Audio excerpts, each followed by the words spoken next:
Welcome to Kitefall Racing in Australia, the National Kitefall Series, round 2 in Perth, and we have got race number 2 of this series. We have 10 races, day 1 and day 2, and this is the second leg of the series. Here's the calendar for the events. So we're at the second one, WA, and the next one will be Townsville in Queensland, the state titles, and there's a total of 6 rounds. So this one is at JBSC near Woodman's Point in Perth. And I'm joined here by Tom Hegarty. Tom, tell us about the track and the conditions. Hello. So we have a building sea breeze. It started light and late today. It's going to be picking up. We're going to get about 22, 23 knots in this race. So everyone's rigged big because it was light conditions early. So going to see some big breeze pushing through.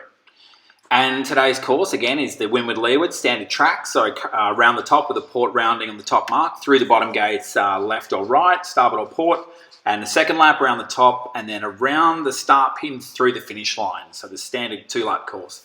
And here's our standings so far. So we've just got the race run result there. What do you see there, Tom? Where are the big contests? Yeah, we've got Hector in the lead, Alti Frisbee number 2, and Scotty 3. I think we're going to see some tough competition with Hector and Scotty.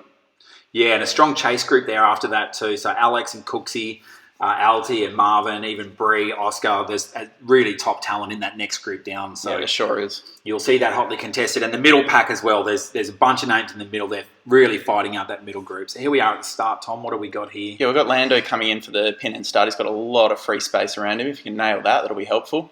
Yeah, a lot of traffic at the boat end there, including my good self and a few others. A lot of the black R1s up there. A couple of Flymaxes. So here we go at the start. And yeah, away clean. No OCS. Everybody looks good. There's obviously a lot of contest at the top. We've got a black flag up, so no crossing early. Everyone's been pretty cautious. And yeah, you can see Alex Lando down that bottom pin end. He's trying to really crank away. And Scotty there in the 2/3 down on the VMG. And here's another look on board from my helmet cam. Shows the congestion at the boat end. Look at the state of that up there. You've got Cooksey pushing hard on that boat corner. Hector there just next to him with the white helmet on there. Logan on the duotone board with the Flymax kite. And here we go. This is a good look at this traffic. Obviously, I do some great camera work here, panning downwind as I slip through the field. Everybody beating me upwind.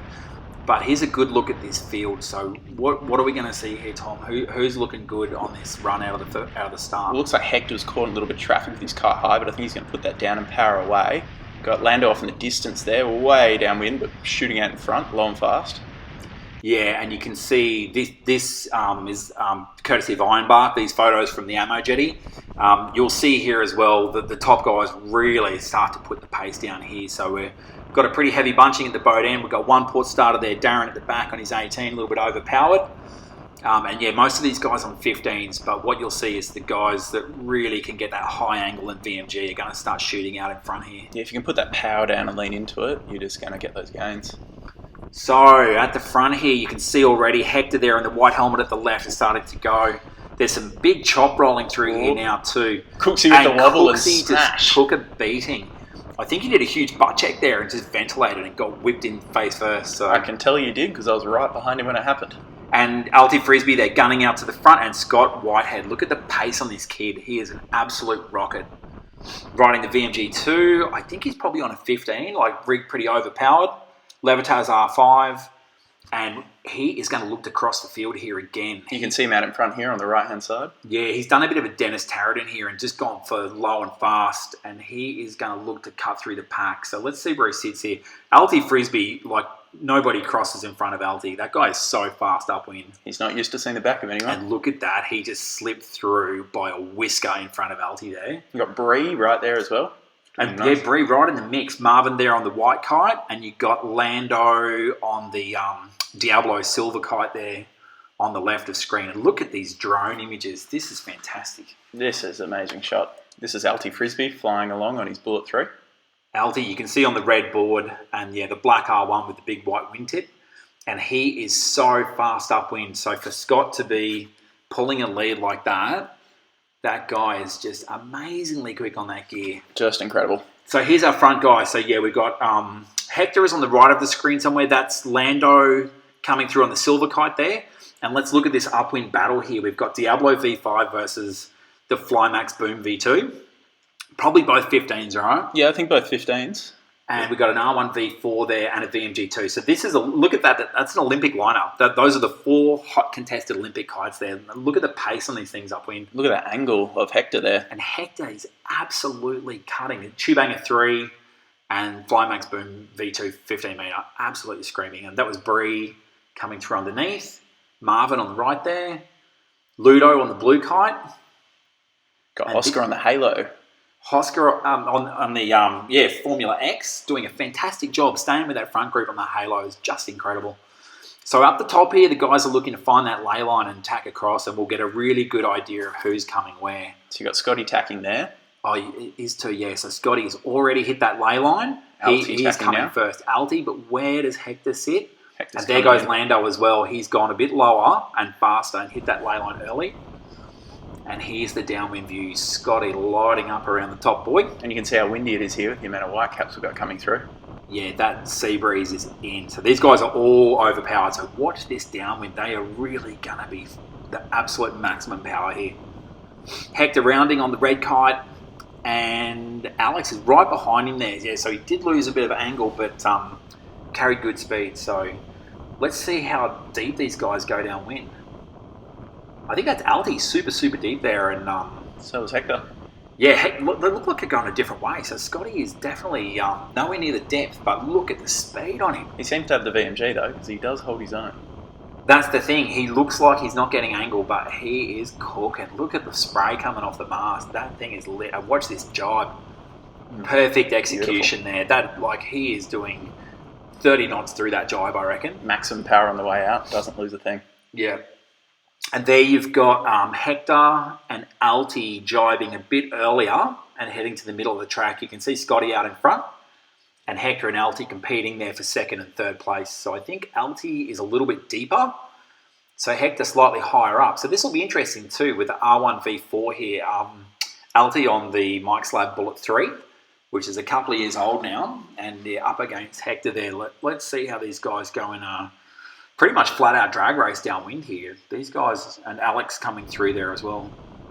Look at these beautiful images. This is absolutely sensational kite racing. I love the stance difference there. You can see different styles, but they're both neck and neck. Yeah, Alti doing a bit of game fishing there, looking to pull in a marlin, bit of a lean back, hips forward. Pulling in an R1, I think. And Hector running a bit of front foot pressure there. You can see him getting that front down and getting that tube banger absolutely lit up on his Dodo custom race board. Hector makes his own boards with his own custom race board company. I can tell you they look bloody nice. They are clearly a very, very fast setup, and I can tell you very nice. I ride one too, so they are very, very good boards. So Alti managed to get through there on the jibe, and he's looking at second place. Hector has to go extremely deep here, stalling, and we've got Tom, that's you down in the background. What is going on there, mate? Yeah, get out of me. the way. I can tell you that was scary with people coming through on foils. Oh, mate, right near the bottom gate when everyone goes left, of course. That is dire. Yeah, unfortunately, that's what happens sometimes with the Ozone V3s when you ride in overpowered conditions. Yeah, and look, 15 metre, everyone had to rig big, and that is a recipe for disaster with the V3. Yeah, let's not bring up invert gate. Yeah, a bit of it. Yeah, we won't talk of the war, but check out Marvin. Yeah, He's Marvin just had chucked his in the issues. water. I don't think that was the kite there. I think he fell and just dropped it on the jibe. And here we've got young Oscar Timms coming through and Cooksey there on his R1 V3, and that would be Logan on the Flymax, and Darren taking a stack there on his... Not quite making it through. I think that's a paraglider he's on there. It's about a 28 metre, I think. That's a whopper. And... Bree doing very nice. Bree, there we go. Yep. Bree going through as well. Just got through that gap. Well done. And that would be Ben Harper there coming through, I believe, and Dr. Phil, potentially. Bit of traffic now through that gate. So, yeah, getting very, very busy here. So, and that's how close everyone is, right? So you see that front group. There's obviously Hector and Alti fighting out with Scotty right there at the start. And then... you can see the amount of lead they put onto this mid-pack. That's been, about 30 seconds? It's incredible. Yeah, those guys are just killing it there. So now we'll start looking through the pack here and seeing where everyone is before we rejoin that front group. There you can see them in the background. So that red kite, is that Hector at the front? We'll see there in a second. Who's this? This is Logan. Logan coming through in the foreground here in the black Boom V2. Logan is a pro duotone rider on freestyle and has converted across to kite racing, and he is so quick for a young bloke. Well, we have some good competition. and that's Bree on the left. So Bree Whitehead. There's some absolutely amazing talent coming through, and you can see there. I mean, for a guy who's not been riding long to be matching with Bree there, he is absolutely on fire when he's having good races, really doing good things. So, who have we got on the back there? Got another That looks like Oscar. That's still keeping up with Cooksey, I think. That is amazing. Very impressive. Cooksey is one of the fastest guys in WA. And that is on a free ride kite, a free ride foil.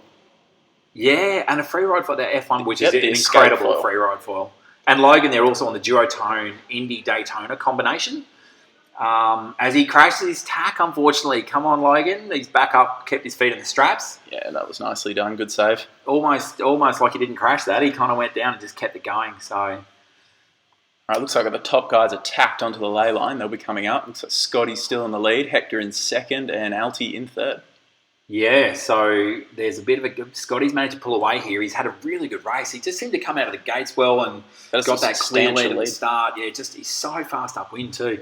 Hector can match him, but he's managed to pull away there pretty clean. So I don't think we'll see a repeat of the mistake he made in the first race where he cut to the infield with a double jibe. He'll run this thing right down at the lay line now. He's looking good there. But this is going to be interesting, this battle for second here. You've got Alty and Hector very close, and Alex not far behind too. So we've got a good little battle here. Cooksey would normally be in this mix too, but I'm not sure what happened here. Maybe he took that beating on the start, didn't he? Yeah, he had a big crash at the start. He took that huge face plant, so he's probably just rearranging his eyebrows and putting his eyeballs back in and stuff. And Hector, look at him go downwind. Very stable. Lit. And look at the beautiful kite. That is a gorgeous machine downwind, looking really good. Hector is definitely, they say the Mauritians, that they're... The normal blood boils at 30 knots and the Mauritians boil at 40, so they're very comfortable in that 30 to 40 range downwind. Well, Hector certainly is. Yeah, he is a dead set rocket. So let's see how he lines up with Alty here. They're looking for that lay line. I think that Scotty has found that lay line and turned by the look of that. And he is on his run into the finish. So that's our red mark there, which is our start line plus our finish mark, reaching mark. Yeah, so you round that one. That's the last thing you do on your second lap. And looks like Scotty's coming a bit short. Oh, that's a down kite. I think that is maybe ant in the water. It could be a down kite there. My bad. So there's the mark. Yeah, so Scotty's just got around that. He obviously had enough room to go a little bit further on that lay line, and just got around this and reached to the finish. So he's looking good. Yep. Substantial lead. I think that's you getting pulled off near the finish line there, right? Getting dragged away. One of those support boats came over and said, we better drag you up here so you don't get taken out. And the reach finish, people doing about 40 knots through there. It's not a nice place to be in the water. You don't want to be there. At least they can see you with the orange kite, so there's something. And here comes Hector coming through for a solid second place there. Cruising through there. It must have got a bit of a lead off Alty. Yeah, he did. He really took some ground out of him downwind there. Yeah, something must happen. Yeah, and Alty doesn't make many mistakes, so that I think he must have just built a lead there, and Alty's sort of saving himself if he couldn't get it back for second. But no point crashing at those speeds if you can avoid it. Yeah, so those two at the front. I mean, so far, so we've got a bullet apiece now for those two at the front. So it looks like it's going to be the Hector and Scotty show. So be interesting to see in the next race how things get on between the front of them. They're the two guys battling it out. But it's Lando in for number 4. Lando's solid performance again, slightly behind that front group. I'm sure he'd like to be right up there on that pace. I know he does. And he definitely is on the top pace every week with our club racing here. There's generally the 3 at the front, Alty, Cooksey and Alex, plus Gareth when he's not away for work, and Phil's always right behind. But some great local competition. Yeah, it's really, really fast. Really good fleet. Group. And that's Cooksey. Managed to get around there for, 5th or 6th or something. So that was good recovery considering he took a beating, man. That was a huge stack. I should have done a slow-mo in face planning there. That was an absolute whipping. Go rewind that one if you want to have a little laugh. So yeah, he was... definition of a good bum check. But look at how he's come back. You know, he's gone through this fleet, and that middle fleet is quick. Look at this drag race, 3 ways. Oh, here we go. Look at that. Is that Marvin, Oscar? And Bree. Yeah, there you go. That just shows that midfield. Oh, my God. Yeah, coming up through the ranks in Perth, I can tell you, you think you're going all right, and there's just so many fast middle riders. And that'll be Logan coming through. Logan or Jane, yeah, one of the two on the Flymax. Nicely done. Good finish. That's a nice shot there of a race course. You can see the top marks up near that jetty on the top right-hand side. Yeah, and the club near where that white building is, straight upwind up there. So this is kind of there's a really good view of the track here. And that will be Phil coming through and Darren. Darren's still holding down that 18-metre kite in 20-plus knots. Yeah, so conditions-wise, I mean, this sea breeze, the Fremantle Doctor, when it starts coming in, this is honking, and you can see those white caps already. This is just going to get stronger. It does. It builds and builds until about sunset. Yeah, so good sailing. We could see some people changing down, but there's not going to be a break. So it's going to be really interesting. You're going to see people holding down some massive kites here, and there's some results. Scott and Hector were a bullet apiece, so we're all tied up pretty much. Alti and trading a couple of seconds at thirds there, and Lando coming in fourth for each one, and Cooksey just behind. So we're starting to see who's going to fit where. Seeing some patterns happening here. Yeah, it's definitely, and will be interesting to watch how these. We've got footage of 10 races, day 1 and day 2, 4 on day 1, 6 on day 2. So you're going to see some really great battles amongst those. But that was a fantastic race. That was really enjoyable to watch. That was awesome. Yeah, and definitely some of those people in that midfield too who are capable of some better results as well. So you're definitely going to see them getting up. Hopefully, some people coming back on the right size kites as well, because I can tell you there's people there 15s and 17s and 18-metre kites, and that's every bit of sort of 20, 25 knots maybe. Yeah, it was gusting high. When you're in survival mode like that, sometimes you're just trying to hold on. Yeah. So definitely some interesting racing you go. A couple of kite changes. I'm on 11-metre there, but... so that was a great race, and that was all brought to you by Flymax Australia and Performance Kites, Gin Kites Australia. So thanks, Tom, for doing the commentary with me on that. And see you next time. Look forward to doing a few more.